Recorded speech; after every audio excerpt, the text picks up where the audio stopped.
Anong ganap sa mundo ng showbiz? Si Julie Ann San Jose, kilala bilang Asia's Limitless Star, ay inula ng batikos mula sa ilang netizens matapos siyang mag-perform sa isang benefit concert na ginanap sa loob ng Nuestra Señora del Pilar Shrine sa Mamburao Occidental, Mindoro noong October 6, 2024. Sa isang viral Facebook post mula sa netizen, makikita si Julie Ann na nakasuot ng makintab at backless na gown habang kumakanta at sumasayaw sa sikat na kanta ng ABBA na Dancing Queen. Ang nasabing performance ay naganap mismo sa harapan ng altar, isang lugar na itinuturing na sagrado sa simbahan.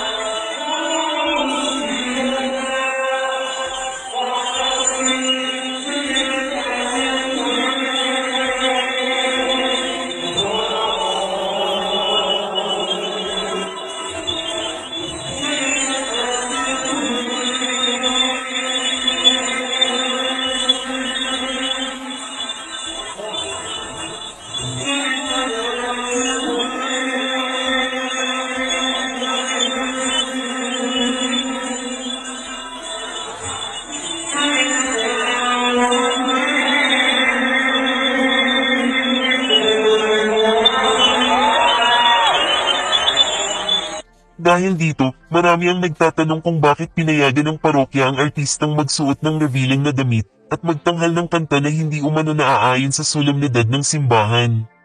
Ayon sa Code of Canon Law, ang simbahan ay dapat gamitin lamang para sa mga banal na okasyon gaya ng mga kasal, at sa ilang pagkakataon, pinapayagan ang mga pagtatanghal sa loob ng simbahan basta't ito ay hindi sumasalungat sa kabanalan ng lugar.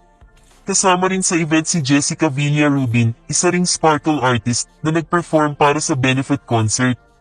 Hanggang sa kasalukuyan, wala pang pahayag na inilalabas mula sa parokya o kay Julie Ann San Jose tungkol sa mga kritisismo na kanilang natanggap.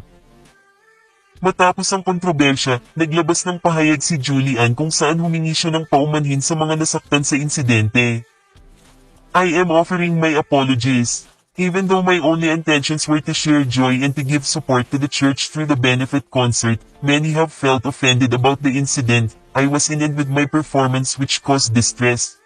I truly, sincerely apologize. This is a lesson learned and it is assured that it will not be repeated. I am not perfect but please know that I have strong beliefs and my faith is unbreakable and cannot be shaken. I pray that we can all move forward with compassion in our hearts. Thank you."